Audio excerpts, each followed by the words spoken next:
Hey guys, tonight we step into an ancient city built from dust, brick, and more urban planning than most modern suburbs. You wander the silent streets of Mohenjo-daro, toes crunching over sun-baked sand and the ghost of footprints long since blown away. Overhead, the sun drapes itself lazily across flat rooftops and alleyways, casting shadows on buildings older than the Roman Republic, older than Greece, older even than most of history's favorite empires. You're here for plumbing. That's right. Ancient, forgotten, shockingly effective plumbing. You probably won't survive this, not from danger, but from the sheer, overwhelming peacefulness of wandering an orderly, logical, hygienic Bronze Age city with no emperors shouting, no temples burning, and no chamber pots tossed from balconies. So, before you get comfortable, take a moment to like the video and subscribe, but only if you genuinely enjoy what I do here. And tell me in the comments, where are you listening from, and what time is it there right now? Now dim the lights, maybe turn on a fan for that soft background hum, and let's ease into tonight's journey together. You trudge slowly along a wide, dusty avenue lined with bricks so uniform, so deliberately arranged that you stop and blink. You check your mental timeline. This is the 26th century BCE. The pyramids are barely getting started. And yet here, in the Indus Valley, someone thought about curb height. Mainstream historical fact. Mohenjo-daro was one of the major urban centers of the Indus Valley Civilization, which flourished around 2500 BCE.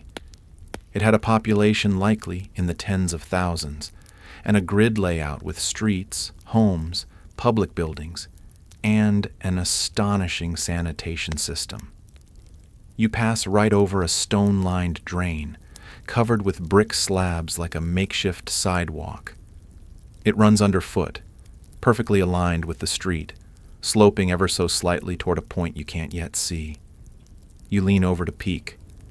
It's dark, cool, and oddly inviting, like a tunnel to a more organized past.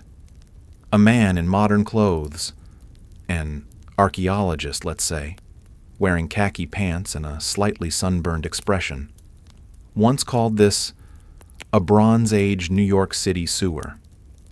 You're not sure if that's fair. The rats are definitely fewer here. You round a corner and pause. A small courtyard opens up, enclosed by low walls, leading into a house with a platform near the back. It's not decorative. It's not a shrine. It's where someone, 4,000 years ago, emptied a clay pot full of wastewater into a slot that fed into the underground drain. Casual indoor plumbing. No marble, no mosaics, just practical genius baked into brick. You touch the wall, half expecting it to hum. Here's a quirky tidbit. The bricks used in Mohenjo-daro followed a standard ratio of 4 to 2 to 1. Length, width, height. This consistency meant everything from walls to waste systems fit together with satisfying, Lego-like snugness. Archaeologists still geek out about it. You stop at a wall whose surface is glazed with centuries of heat. A faded outline marks where a pipe once ran, down from a rooftop, angled perfectly to funnel water during monsoon season. You picture the rain gurgling through the channels, slipping underground, never puddling, never pooling. Historians still argue whether the Indus Valley's lack of grand monuments or boastful inscriptions means the people were humble, egalitarian, or just really into minimalism. Whatever the reason, their civic infrastructure speaks volumes. And unlike other ancient cities that covered their failures in gold leaf, Mohenjo-daro quietly managed its sewage. You step onto a raised platform and look down another street. It's parallel to the last one. The houses are similar but not identical. The drains reappear, always below street level, always precisely placed. Someone planned this. Not one person. a system, a culture. Thousands of minds aligned on a single principle, that clean streets, safe water, and predictable drainage mattered. And they made it work, for centuries. You breathe in the dusty air, warmed by the last light of a disappearing sun, and listen. Nothing moves, no water flows, but the bones of the city remain, calm, quiet, connected, and somewhere, under your feet, a drain still waits to be cleared.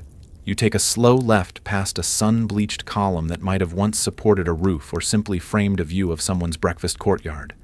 And then, there it is, the Great Bath.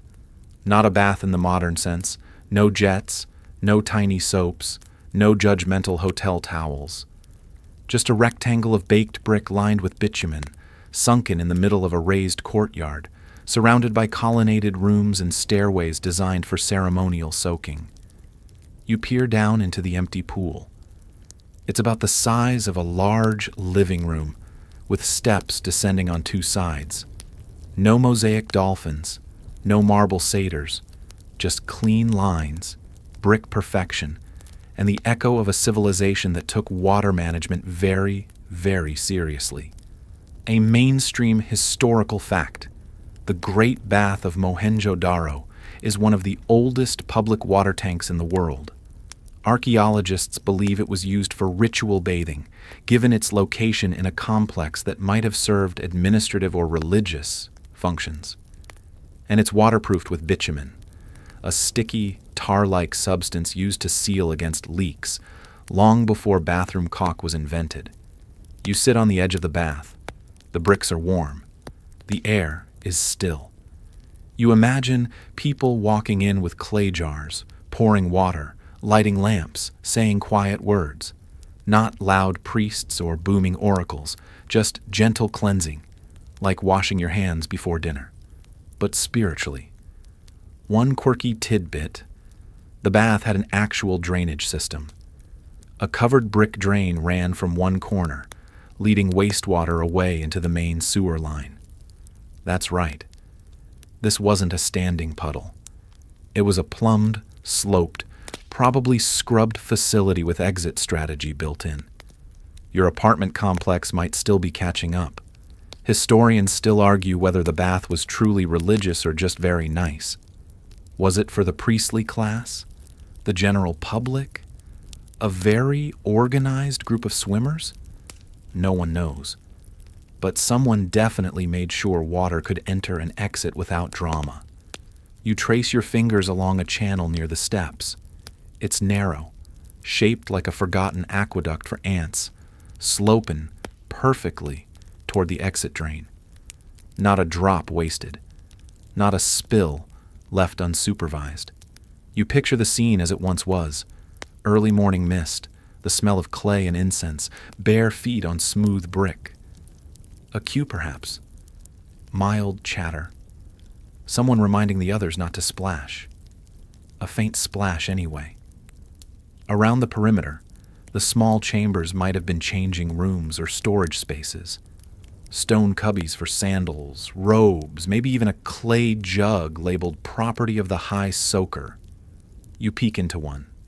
Just a dark hollow now, but centuries ago it might have been packed with temple towels or the ancient equivalent of a bath bomb. Probably just herbs and optimism. You lie back for a moment, eyes scanning the smooth walls of the tank. No carvings, no dedications, just form and function. It's all so quiet, so peaceful. A bath not built for showing off, but for being present. You close your eyes and imagine warm water lapping at your shoulders. Not a splashy tub, but a still, weightless kind of cleansing. A rinse for the soul. You wouldn't mind that, honestly. Especially not after all that trench walking last week.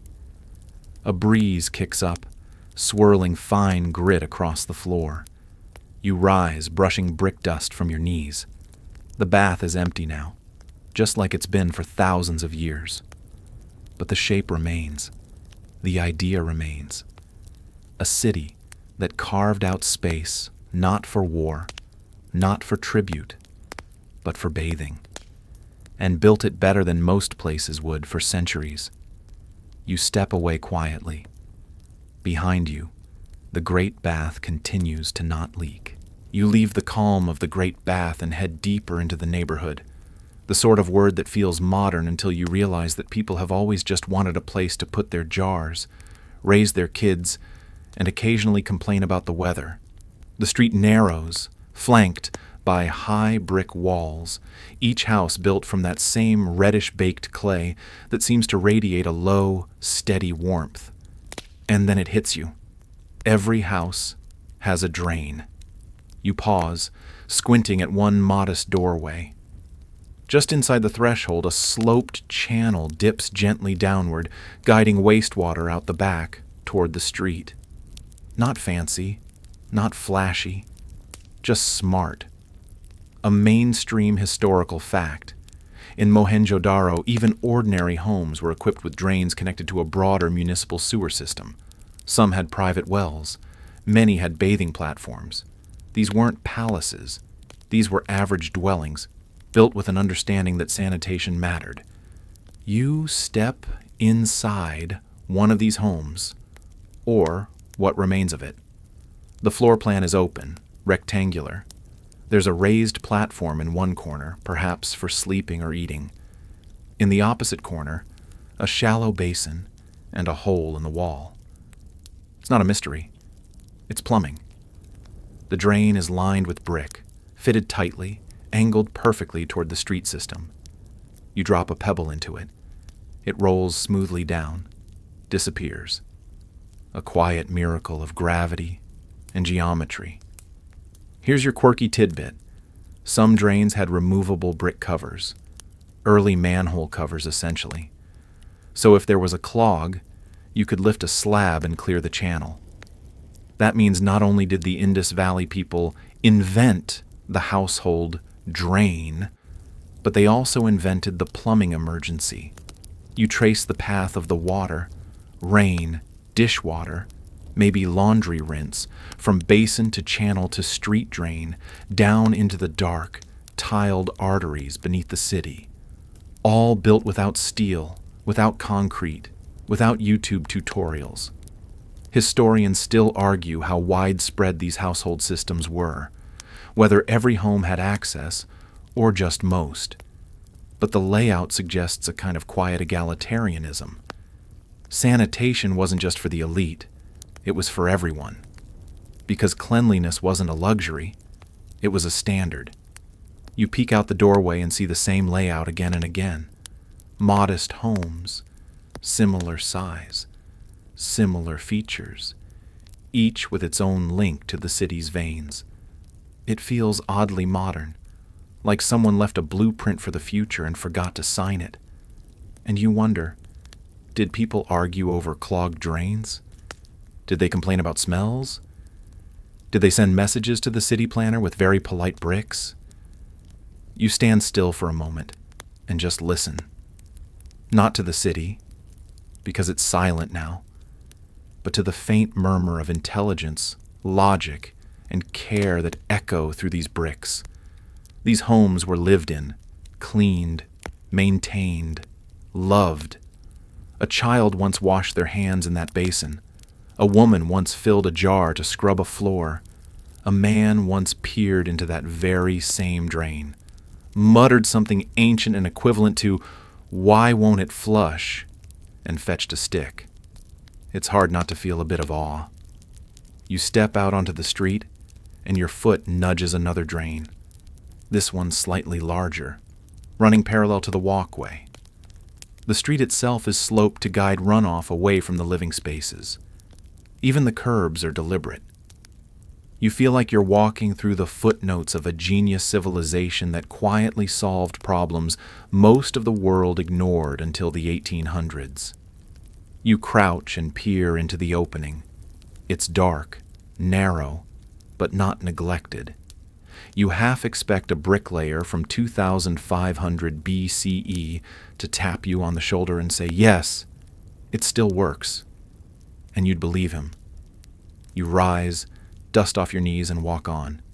Every few steps, another house, another drain, another glimpse into a life that was, above all, organized. You've wandered into a city that didn't shout. It flowed. You're walking now past another row of houses, and this time your eyes are drawn not to the drains, but to the platforms just inside the doorways. Raised squares of smoothed brick, slightly tilted, always with a runoff channel nearby. You pause, step onto one. It's modest, maybe a meter wide, with edges that have worn down ever so slightly under centuries of vanished footsteps. You found a toilet. Sort of. No porcelain, no tank, no chrome lever with questionable hygiene. Just the essentials. A raised platform, a slope, and a chute that leads to somewhere. Down, away, discreetly out of sight. A mainstream historical fact. Homes in the Indus Valley Civilization, especially in Mohenjo-daro and Harappa, featured basic indoor toilets, often connected to private or shared drainage systems. Waste would be flushed away using water from jars or small hand buckets. It wasn't modern plumbing, but it was effective. You sit cross-legged beside one, running your fingers along the brick edges. It's not glamorous, but it's thoughtful. Every angle serves a purpose. Every brick is aligned with a quiet sense of decency. Someone, probably many someones, use this space every day, with no need for shame or spectacle. It's sanitation without showmanship. Here's your quirky tidbit. Archaeologists believe some toilets were covered by wooden seats or lids. One site revealed remnants of charred wood in the shape of a horseshoe, possibly the ancient equivalent of a toilet seat. So yes, even 4,500 years ago, someone appreciated the luxury of not sitting directly on cold brick. You peek behind the platform and find the narrow opening leading to a vertical chute. It descends into a brick-lined pit, or connects to the home's small soak jar, a sort of cesspit where liquids could leach slowly into the earth or be cleaned out when full. No plumbing codes, just common sense. Historians still argue whether these systems were fully hygienic by modern standards or just impressively advanced for their time. But the consensus? They worked. They made urban living cleaner, safer, and far less smelly than most of medieval Europe. You rise and wander into the alley behind the houses. It's narrower here, lined with more drains, covered this time, with baked brick slabs that clunk gently under your steps. These are waste channels, secondary sewer lines. The system ran like a slow, silent river beneath the feet of the city. House to alley, alley to street, street to main drain. Gravity did the work. Buckets added persuasion. And somewhere, far from the residential core, the waste pooled in open pits or was redirected into irrigation fields. A full sanitation cycle, designed by people who left behind no empires, no monuments, just clever, clay-lined logic. You find another toilet, smaller this time, tucked into a corner behind a bathing platform. Was it private? Reserved for elders? Children? A guest spot? You imagine the rhythms of the day. Sunlight through small windows, the clink of clay jars, quiet conversations over lentils, and someone excusing themselves to this modest corner. A little water, a little ritual, and life went on. You sit again, not on the toilet, just beside it, listening to the breeze ruffle across a city that once moved with the flow of water, not the roar of kings. You wonder, did they have jokes about it? Euphemisms? An equivalent of powder room? Probably. Civilization is rarely without humor. You reach into your satchel and pull out a notebook. Sketch the layout. A square for the platform, an arrow for the chute. It's not art, but it's honest. You sit a while longer, your back against the warm bricks. And slowly, you realize you're not walking through ruins. you're walking through reminders that even thousands of years ago, people had enough wisdom to plan for privacy, cleanliness, and that basic human desire to go in peace. You walk back into the street, your sandals brushing fine dust over bricks laid straighter than your spine after a long nap. The sun's shifted overhead, painting long shadows into the alley gutters. You pause, crouch, and there it is again. A sewer, a real one, covered, discreet, aligned with the road. You tap on one of the brick slabs that covers it. Solid, heavy, just barely movable with effort. You try anyway, lifting a corner and peering down into a cool, silent tunnel just wide enough for waste, rainwater, and perhaps the occasional curious rat. A mainstream historical fact, the sewer systems of Mohenjo-daro were among the most sophisticated of the ancient world. Large covered drains ran alongside or beneath the main roads, connected to side alleys and homes. They were planned, deliberately, before the buildings were even constructed. You stand and take a few slow steps along the curb. Every dozen feet or so, a slight slope guides the eye, and likely the water, down into another covered channel. No guessing, no hoping, just engineered inevitability. You follow the street like a quiet detective, tracking the path of invisible water from house drains to alley conduits, from there to the grand arteries beneath your feet. The whole city is a body, and you're walking along its veins. Here's your quirky tidbit. Archaeologists found silt traps embedded into some of these drains, little pits along the flow to catch heavy debris before it could clog the main sewer. Yes, the ancient Indus Valley had a built-in plumbing maintenance feature, one that most modern city managers would weep with joy to inherit. Historians still argue whether these drains were flushed with water from above, or if household waste was diluted as it traveled. Either way, the system functioned. Streets remained clean. The city, remarkably, did not stink. You round a corner and discover a wider street slightly sunken in the center, with a drain trench running dead straight down the middle. You squat again, lifting a slab slowly with the edge of your shoe. Beneath it, more brickwork, curved this time, to guide flow, reduce splash, and encourage movement. It's not a gutter, it's a philosophy. You sit on a curb, one just high enough to hint at wheelchair access if wheelchairs existed yet, and picture a city official, 4,500 years ago, standing at this very intersection with a clay tablet, double-checking that every drain lined up. Not a general, not a priest, just a man with a stick and a dream of dry sandals. The wind picks up. A paper-thin leaf skitters along the trench. You let it pass. Even now, the system welcomes the breeze like a guest. You close your eyes for a moment and imagine the city alive again. Not in shouts, but in rustles. In the clatter of a ceramic ladle, the slosh of bath water. Somewhere a child tips out a jar of rinse water into a drain, watching it vanish with a kind of sacred satisfaction.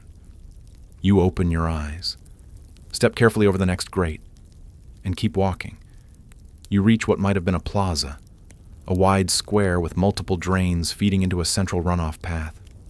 No fountains, no statues, just planning, cleanliness, intention. And now you're wondering, did anyone ever lose a ring in one of these drains? Did a child ever drop a toy, peer into the dark and whisper, "Oops"? You lean over the grate and whisper it yourself. Oops, just in case. And still, the sewer remains silent, patient, ready. You pat the curb gently as you rise, then continue on, following the city's ancient plumbing like a sleepy pilgrim chasing the world's oldest whisper of sanitation. You wander deeper into the maze of Mohenjo-daro, and suddenly the bricks begin to repeat themselves. Not in color or in arrangement, but in proportion.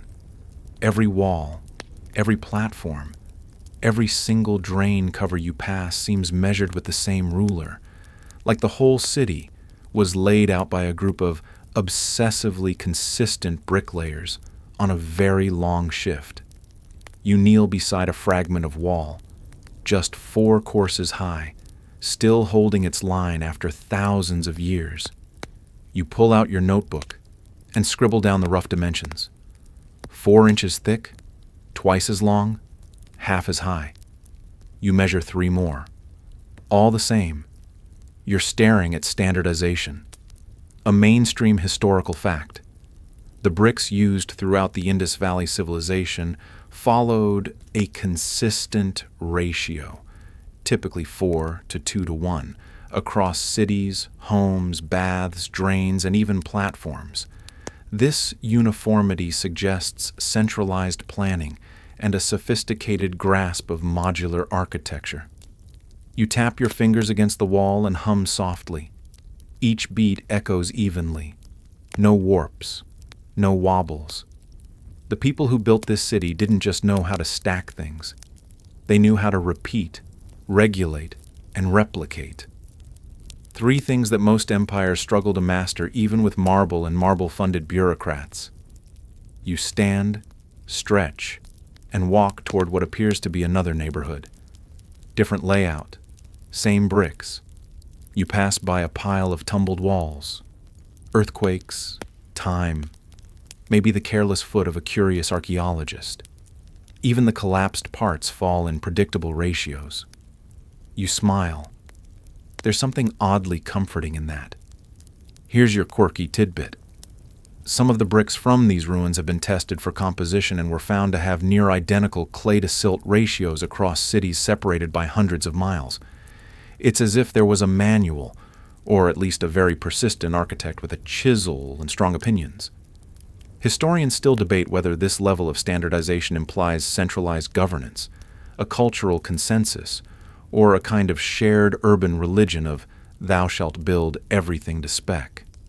No capital has been definitively found, no kings identified. Just bricks. Gloriously consistent bricks. You turn a corner and come upon a small staircase leading up to what might have once been a second floor. You run your fingers along the edges, each brick perfectly rectangular, the rise and run of the steps matching others you've seen elsewhere. The city doesn't reinvent its parts. It reuses them. Like Lego. If Lego had sewage engineering, at the base of the stairs, another drain. It catches your eye immediately because it's slightly misaligned, just enough to notice. You lean in, inspect it. The drain was clearly repaired at some point. New bricks laid over older ones, a slight shift in color, like a patch of paint that didn't quite match the original wall. You smile again. Even the repairs were careful. You sit on the bottom step and think about the decisions behind these shapes. A civilization that never built pyramids or temples, but instead perfected the humble brick. That saw beauty not in scale, but in consistency. And you wonder, did anyone brag about their walls? Did neighbors compare drains? Did someone proudly declare, my bathing platform is precisely 2 bricks wider than yours? It's possible. Vanity, like plumbing, seems fairly timeless. You stand, brushing sand from your knees, and glance at the row of houses lining the street. Each one has the same proportions. Not identical, but familiar, like a city built from templates, adjusted gently for taste. No 2 people had the same ladle, perhaps, but they all agreed on the size of the pot. You walk on, slower now, deliberately tracing your steps over bricks placed by hands who likely never imagined their work would still be carrying thoughts 4 millennia later. And somewhere behind you, another brick waits in the dirt, perfectly rectangular, holding steady. Because even in ruins, this city holds its shape. You follow the path of yet another drain, your new hobby apparently, and it leads you down a gently sloping street. Not steep, not accidental, just deliberate, designed to help water flow. You reach a small junction where 3 channels converge, forming a perfect triangle of purpose, like a Bronze Age plumbing Venn diagram. But this time, you're not following waste. You're following water, fresh water, the good stuff. You spot the telltale signs: tiny ceramic pipes embedded into walls, subtle slopes that rise instead of fall, and small stone wells sunken into shaded courtyards. These aren't exits, they're entries. Welcome to the other half of the system. A mainstream historical fact: the Indus Valley cities had distinct water management systems, including private wells, public reservoirs, and clean water channels that were separated from waste drains. In some cases, homes had both an inbound and outbound water feature, functioning like a very quiet, two-way plumbing agreement with the city. You reach a well. It's simple, circular, lined with bricks, cool to the touch even now. You peer down. It's dry, of course, but the darkness holds a kind of echo. You whisper into it. "Hello." Nothing answers, but the silence feels clean. Next to the well is a small platform with a drain not leading down into sewage, but sideways, into a pipe made of neatly fitted terracotta rings. You crouch and press your palm against the opening. Smooth, dry, but undeniably intentional. You're looking at a city that brought water in and sent waste out, and kept the two separate. Something not all future civilizations figured out, even with fountains and aqueducts and gods of hygiene. Here's your quirky tidbit. Some terracotta pipes found here were fitted with a type of socket and spigot joint, meaning one pipe end was rounded to fit into another. A system still used today, and likely invented by someone with very little clay and a lot of time to think. Historians still debate how water pressure was maintained, how far the clean water systems extended, and whether this infrastructure supported indoor taps or just jars and gravity. Most lean toward simple collection points. You lean toward a quiet awe. You stand beside the well, imagining a woman dipping her pitcher, lifting it with practiced grace, walking back into a shaded hallway where children waited to wash their faces. You imagine the soft splash of morning routines carried out centuries before the concept of morning routine became a marketing pitch. You pass another house, another well, another quiet design miracle.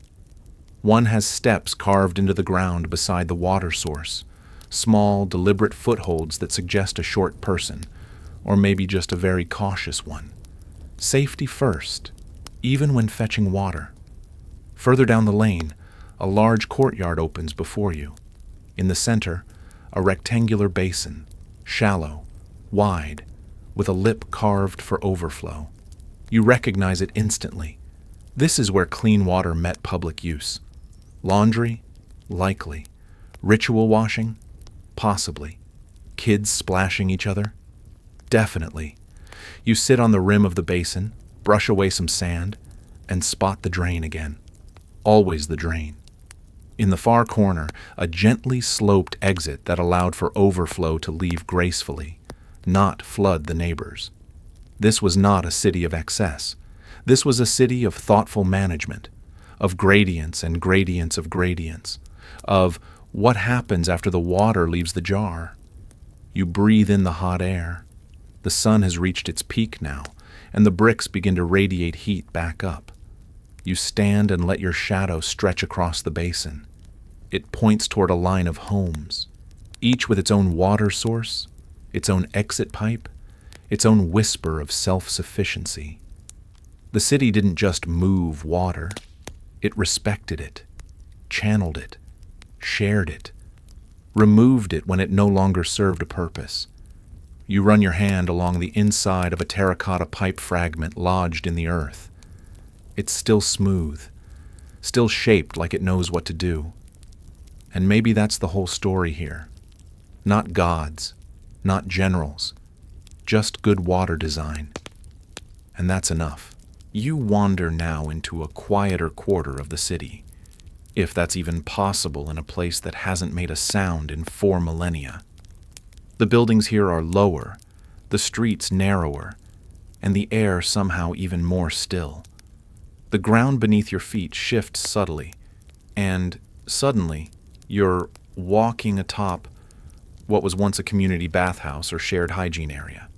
Not grand like the Great Bath, more practical, communal. You pass by a row of identical platforms, raised, slightly hollowed, all equipped with small drains that lead into a common channel, each one separated by a low wall, enough for privacy, but not isolation. You're in the Bronze Age version of a gym locker room, but cleaner. A mainstream historical fact. Many parts of Mohenjo-daro included semi-public bathing areas, possibly for families without private baths, or for neighborhood use. The presence of partitioned stalls, each with sloped floors and dedicated drainage, suggests a population invested in both personal and public hygiene. You crouch by one of the platforms and tilt your head. The drain curves gently, not straight down but sideways, joining a shared line that runs the length of the bathhouse. It's almost elegant in a way, a graceful little tributary feeding into the city's hydrological brain. You tap the wall, solid, plastered once perhaps, with a lime coating that's long since vanished, but the intention remains. Here's your quirky tidbit. One bath complex in Lothal, another Indus city, had a designated runoff channel with raised lips on either side to prevent splashing onto walkways. That's right, Bronze Age splash guards. You wander through the corridor that links the stalls. It's just wide enough for 2 people to pass, or one person with a water jar and a strong opinion. The floor is sloped. Of course it is. This place was designed by people who clearly had meetings about puddles. Historians still argue how often these communal spaces were used, daily, seasonally, for religious festivals, or simply on hot days. But the infrastructure doesn't lie. Someone thought this through. Multiple someones. You pause in what might have been the changing area. There's a flat platform, low to the ground, and the remnants of what might have been storage ledges. You imagine baskets lined up, holding towels, oils, sandals, maybe a bucket labeled, "Please rinse." Light filters through an ancient doorway, hitting the stone basin in the center of the room. It's dry now, cracked, but once it held water clear enough to reflect faces. You lean in and imagine your own reflection, dust-streaked, a little awestruck. You sit on the edge of the basin and close your eyes. You hear soft voices, feet slapping against wet brick, a splash, a laugh. You smell clay, warm water, something herbal. And then, silence again. But it lingers longer this time. You rise and exit the building. The street outside is cooler, lined with shadow from higher walls. A small gutter runs along the base of the buildings, covered with broken brick lids. You lift one, just for a peek. Beneath it, a channel wide enough for both water and wonder. Smooth-lined, gently sloped, possibly the same system that serviced the communal bath. You follow it. It runs under a threshold, through a courtyard, and vanishes beneath a collapsed wall. But you know it doesn't stop there.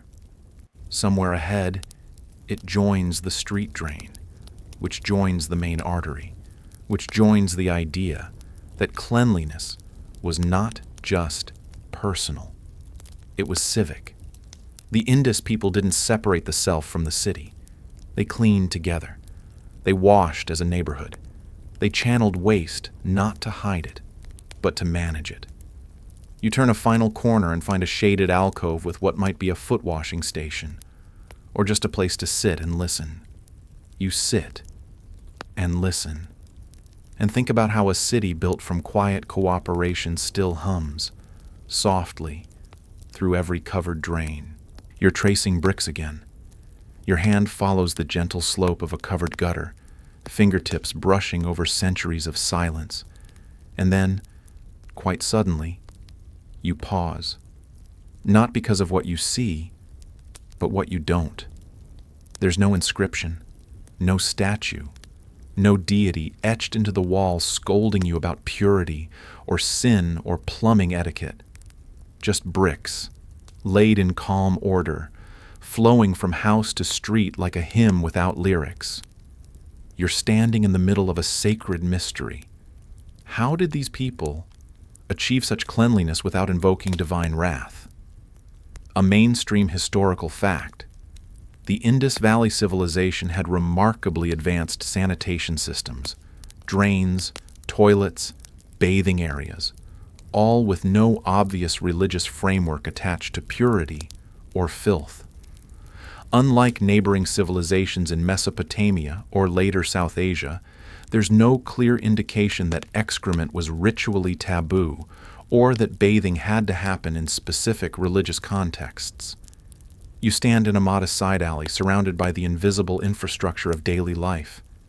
Everything here was designed for use, not symbolism, not spectacle, just comfort, utility, maybe even pride.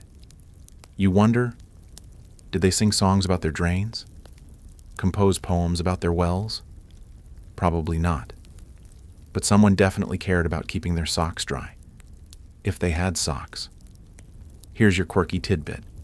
In many ancient cultures, sanitation was deeply tied to religion. In Egypt, washing was sacred. In Mesopotamia, waste was a thing to be exorcised.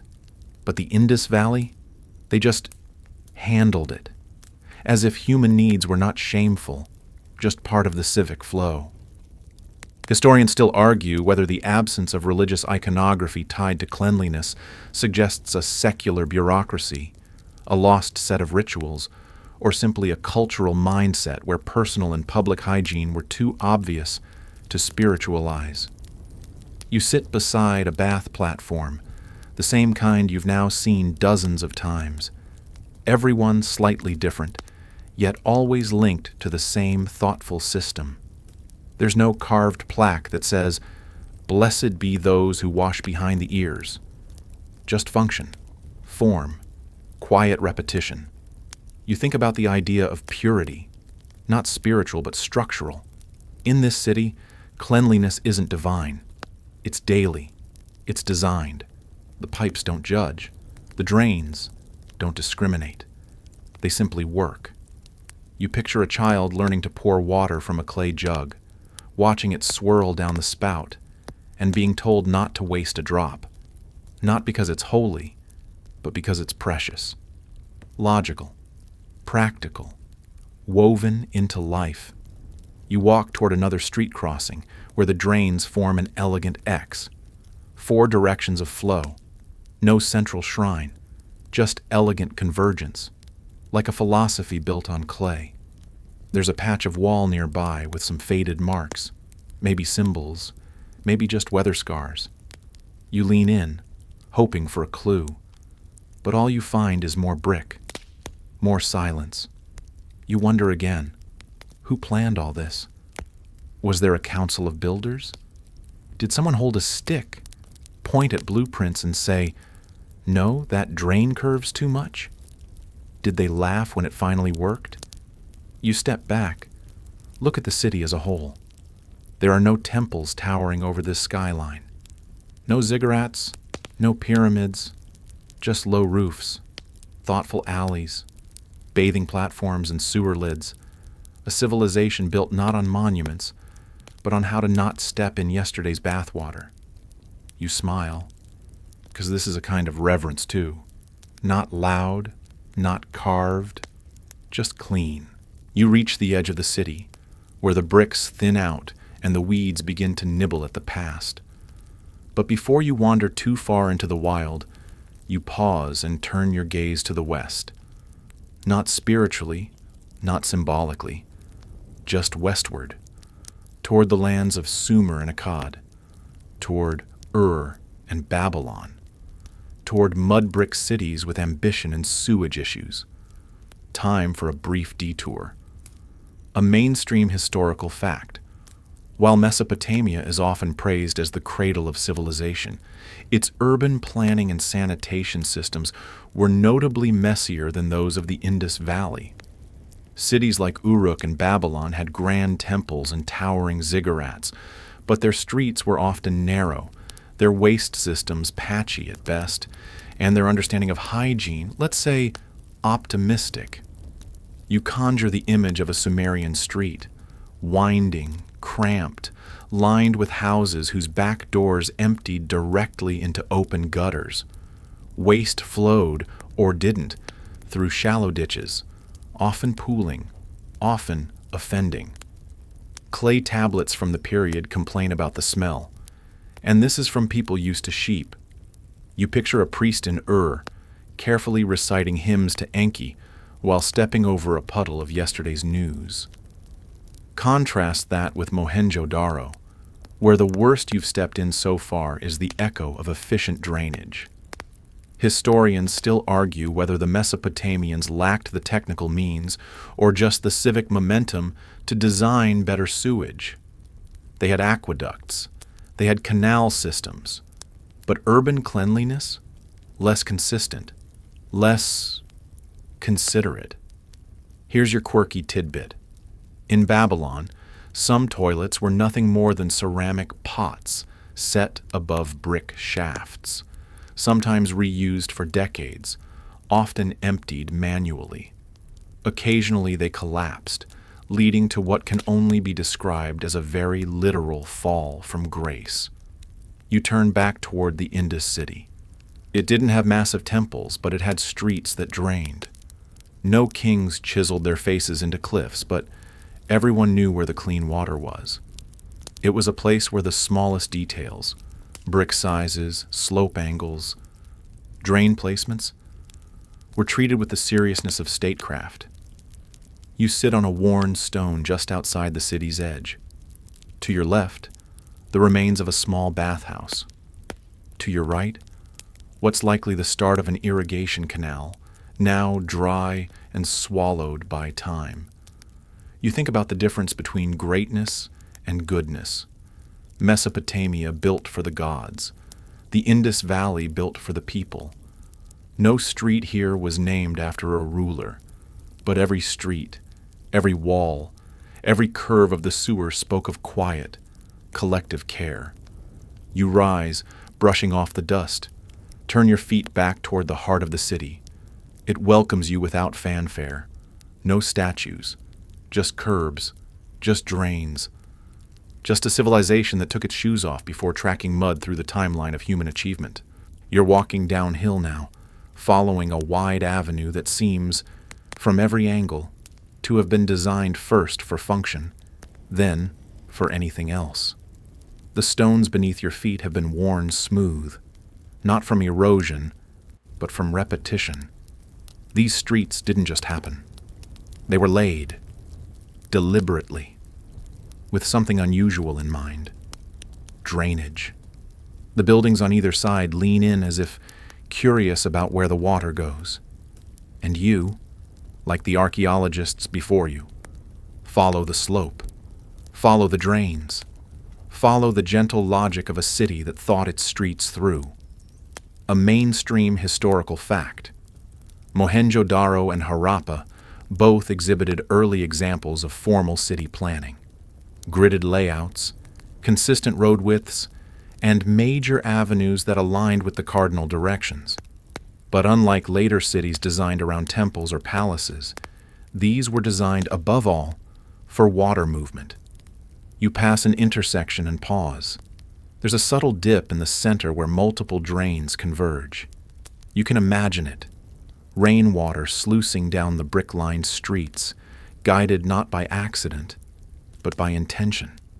No standing water, no puddles, no soggy courtyards where sandals go to die. Even the side alleys are graded. The gradient is shallow, but undeniable.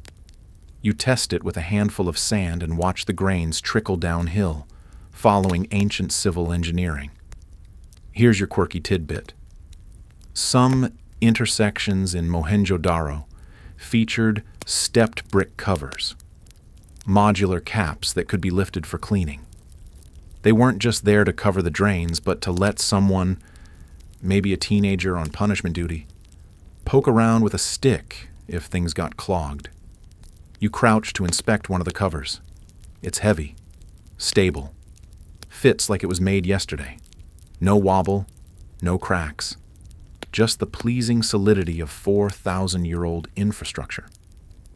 Historians still debate whether the Indus people had a centralized authority dictating this level of planning or whether it emerged from some communal design logic. There's no evidence of a palace, no royal tombs, just a city that collectively agreed not to flood itself. You pass another home. This one has a carved stone threshold. Nothing flashy, just worn down in the center by centuries of foot traffic. The drain runs under it, invisible but present, like an idea that never had to be spoken aloud. You look up. Even the rooftops slant subtly toward the drains, and suddenly, you get it. This wasn't a city where the water was fought. It was invited in, directed, managed, released. You walk on, the soft clack of your shoes echoing down a corridor that once hosted carts, goats, chatter, and the hiss of rainfall sliding perfectly into the channels below. You reach a plaza, wide, square, perhaps once a gathering place. It's unassuming, not ceremonial, but it has 4 exits, each with its own drain. You smile. You've started seeing the city like they did, not just as a collection of structures, but as a landscape shaped for movement, of people, of air, of water. You sit on the edge of the plaza, watching shadows grow across the bricks. Somewhere nearby, a ruined well sits with its dry echo. A child once leaned over that lip and dropped a pebble. Watched it fall, heard the splash. And now, you hear the breeze. You lie back, look up at the sky and think, if you ever built a city, you'd start with the drains too. Because parades are nice, but dry feet are better. You've grown used to spotting wells. They sneak up on you, round, tidy, perfectly bricked, like someone planted a vertical tunnel into the earth and waited for rain. This one's different, though. It's tall, not sunken, but raised. You approach slowly, palm brushing its warm surface. It feels ceremonial, but not in a religious way. In a functional way. You've just met the Bronze Age bucket tower. A mainstream historical fact. The Indus Valley cities contained a vast network of wells, some private and some public. These wells were not just scattered across the city, they were part of daily life. One study counted more than 700 in Mohenjo-daro alone. While they weren't connected to a pressurized water system, they supplied consistent water for bathing, cooking, and yes, flushing. This one is particularly tall with a small staircase wrapping around it. You climb slowly, reaching the top, and peer inside. It's deep, lined all the way down with bricks, just as carefully arranged as those underfoot. You imagine someone drawing water here daily, hauling it up with a rope and a ceramic bucket. Here's your quirky tidbit. Some archaeologists believe that in denser neighborhoods, wells may have served a cluster of homes, with buckets passed over walls or funneled through rudimentary wooden troughs. Picture it. Your morning routine includes a bucket passed by your neighbor with the cheerful greeting, "Don't drop it this time." You crouch, examining the small platform at the base of the tower. A drain leads away, of course it does, sloping gently downhill. Spillage? Hand-washing runoff? Either way, it's got somewhere to go. Always. You wonder how many buckets a household needed per day. 10? 20? More during festivals? Did children argue over turns? Did someone get assigned well duty with the enthusiasm of someone asked to alphabetize gravel? Historians still debate whether water was rationed or freely available. Some believe communal wells may have had posted etiquette, even if not formal rules. You imagine a sign, 1 bucket per bath, 2 if your sandals squelch. You walk a little further and find another well, smaller, sunken this time, shaded by a partial wall, private, likely attached to a home. You sit beside it, imagining the ease of drawing water just steps from your doorway. No long treks, no cisterns at the mercy of forgotten rainfall, just fresh, cool water when you needed it. You lean over the edge and drop a pebble. It takes 3 seconds to hit the bottom. You smile. You always drop a pebble. Another turn, and you see what might be a remnant of an early pulley, just a few notches in the wall, curved from wear, like a rope passed that way 1,000 times. And maybe it did. You pause in a courtyard with 2 wells. Why 2? Separate uses? Drinking and bathing? Cooking and rinsing?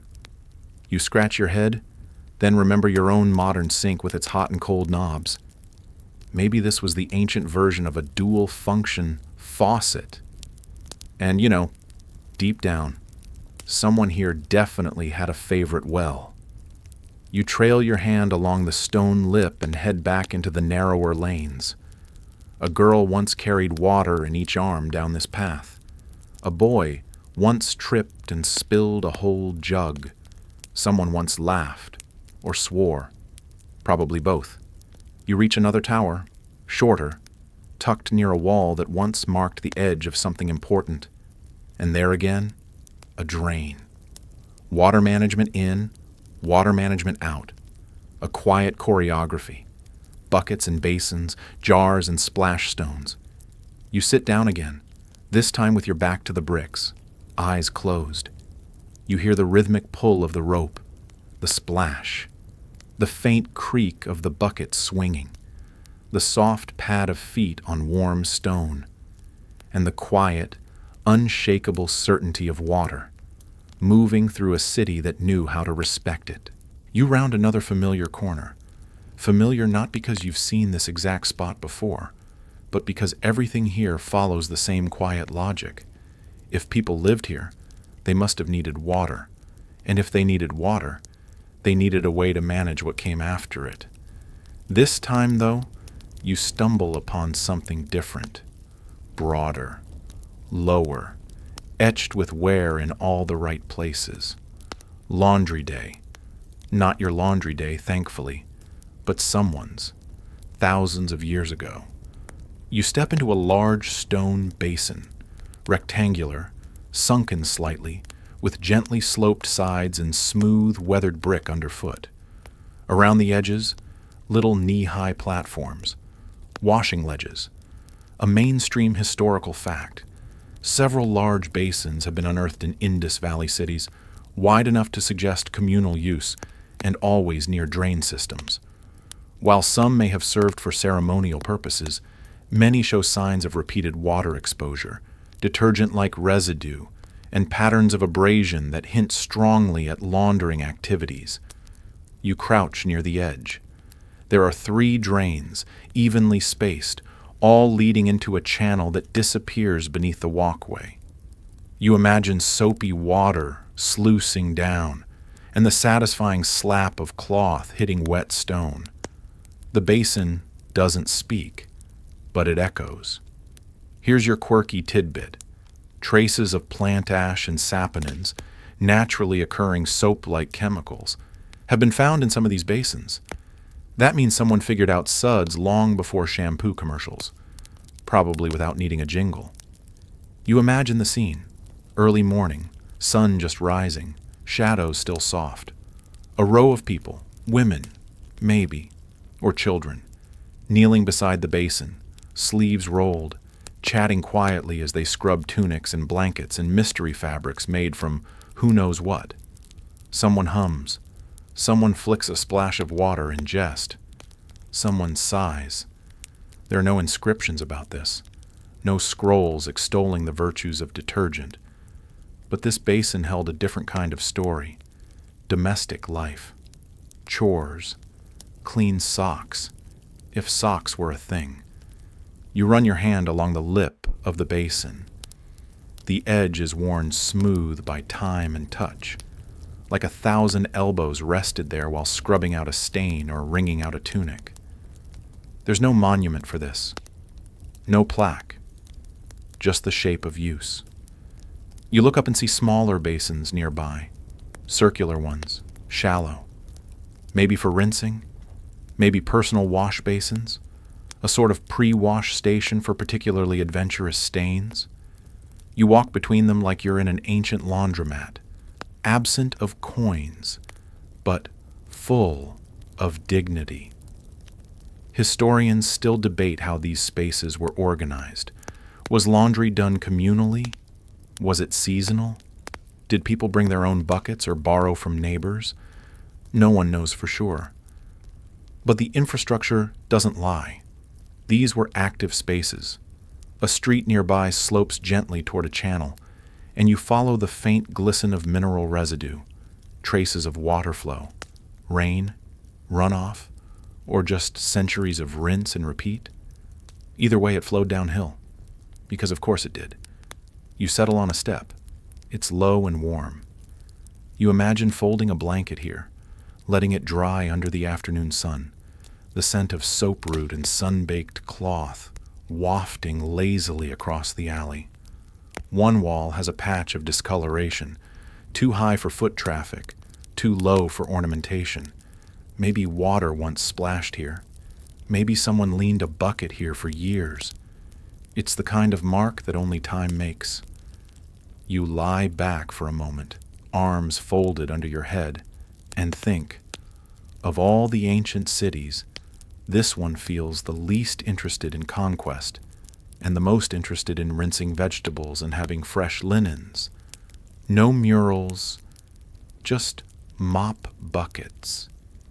And somehow that feels like the real legacy. You close your eyes and listen for the whisper of water being wrung from history. You move slowly now, through the quietest part of the city. The buildings are lower here, more sunken into the earth. Some have collapsed completely, just foundations left behind like brick ghosts. The drains are choked with dust, the pipes blocked with silt and time. Nothing flows here anymore. You found the edge. Not of the city. Mohenjo-daro stretches further, but of its memory. You're walking through abandonment. You didn't plan to. But the city has been guiding you all along, and now it's showing you what happens when the drains stop draining. A mainstream historical fact, by around 1900 BCE, the Indus Valley cities began to decline. The reasons remain a mystery. Climate change, shifting rivers, trade disruption, political decentralization, or perhaps all at once. What's certain is that the cities were gradually emptied. The bricks remained, but the flow stopped. You crouch beside a drain cover that slipped out of place. Beneath it, dried roots poke through, tangling where once water ran. You try to imagine what it sounded like. The last splash, the last bath drawn, the final bucket poured. No fanfare, just the quiet flicker of a civilization winding down. Here's your quirky tidbit. In some parts of the city, archaeologists have found signs of last-minute repairs, quickly laid bricks, temporary channel redirections, hasty reinforcements to crumbling sewer lines. It's as if the city tried to patch itself, to hold on just a little longer, like a person adjusting their coat as the storm rolls in. You step into a collapsed courtyard. A bath platform has broken at one corner, the drain beneath it filled with silt. Someone once stood here, scrubbed clean, poured water, and didn't know they were among the last to do so. Historians still argue what triggered the slow retreat. Was it a drying river? The Gagarhakra, perhaps? Or earthquakes? Or the slow drain of cultural cohesion? Whatever the reason, no one torched the place. No invader stomped it flat. It just faded. You find a wall still standing high enough to cast shade. You sit beneath it, staring at a cracked ceramic pipe sticking out like a bone from an old wound. It once carried clean water, or waste, or both. Now it carries only the occasional lizard. The city isn't ruined. It's paused. It didn't fall. It sighed. You rise and walk again, each step softer, like you're not sure if this part of the city wants to be disturbed. Another well, dry now, its bricks crumbling inward like a mouth that's forgotten how to drink. Another drain, overgrown with weeds, like the earth is slowly stitching it shut. Another basin, cracked but intact, holding only wind and a few pebbles dropped by time itself. You place your palm flat on a wall warmed by the sun. You press gently, half expecting it to hum, and then you whisper, "It still works." Not literally. The pipes are dry, the channels blocked. But the idea still works. The notion that people once built a city to breathe like a body, to rinse and repeat, to flush away what wasn't needed and keep what was. You step out of the shadow and back into the light, and behind you, the silence does not crumble. It rests. You're back near the edge of the city, but this time, you're not alone. Not really. A line of people has arrived, sun-hatted, notebook-laden, brushing sand from stone with tiny brushes and enormous reverence. You've stepped into the 20th century now, where archaeologists bend over bricks laid by people who never imagined they'd be studied like scripture. They came looking for empires. Instead, they found plumbing. A mainstream historical fact. Mohenjo-daro was rediscovered in the 1920s by archaeologists like R.D. Banerjee and John Marshall. The city's ruins revealed an astonishingly advanced urban design, complete with sewer systems, household toilets, and wells, an entire infrastructure that defied expectations about ancient civilizations. You sit on a crumbling step, watching a man dust a sewer cap with the care usually reserved for lost jewels. Another murmurs something about pre-Vedic engineering and holds up a brick as if it might answer. Here's your quirky tidbit. Early excavators were reportedly confused by the extent of sanitation systems, initially assuming they were ritual structures. It took years before the scholarly consensus tilted toward, this is just incredibly practical infrastructure. Because who would expect the ancient world's most organized plumbing to show up in a civilization with no pyramids, no ziggurats, no kings? You chuckle quietly. It's always the toilets that surprise them. You stroll past the visitors, watching them photograph drains, sketch gutters, marvel at the regularity of bricks. Some still hope to find a monument, a statue, something dramatic. But you already know, the drama was drainage. The miracle was maintenance. Historians now piece together a civilization from fragments of fired clay and the consistent dimensions of bricks. They wonder at the absence of palaces and temples. They ask, who ran this place? You already know. Everyone did. You pass a half-reassembled bathing platform. A woman kneels beside it, murmuring about early urban zoning. Her colleague points out a culvert. You smile and keep walking, not wanting to interrupt, because everything here speaks for itself. You find your way back to a shady wall, maybe the same one you sat against earlier. The bricks still hold warmth. A breeze stirs the dust. The drains lie quiet, uncovered just enough to remind us. Water came in. Waste went out. People lived and bathed and built. And even now, those channels still guide us, not with spectacle, but with a soft, reliable slope of wisdom. Wind down now. As the city fades behind you and the sun dips lower over a skyline of ruined brick and ancient order, let the story settle. You've walked through a civilization that whispered, instead of roared, that channeled water instead of blood, that placed more care in drains than in crowns. Let the quiet pride of their designs stay with you, the even bricks, the gentle slope of a sewer channel, the soft logic of water flowing downhill. Take a deep breath now. In, like water drawn from a well. Out, like a basin emptied at sunset. The streets are still. The drains are at rest. The wells are dry, but the idea remains. Cleanliness, structure, the beauty of a city built for daily life, not divine spectacle. Let that thought hold you now. Let the ancient brick cradle your imagination. Let the wind stir just faintly, like water flowing past your toes. You've explored every platform, every basin, every bath. There's nothing more to discover, just the silence now, and the sense of a people who thought long and hard about how to live together, not through power, but through plumbing. Now close your eyes. Let the flow stop.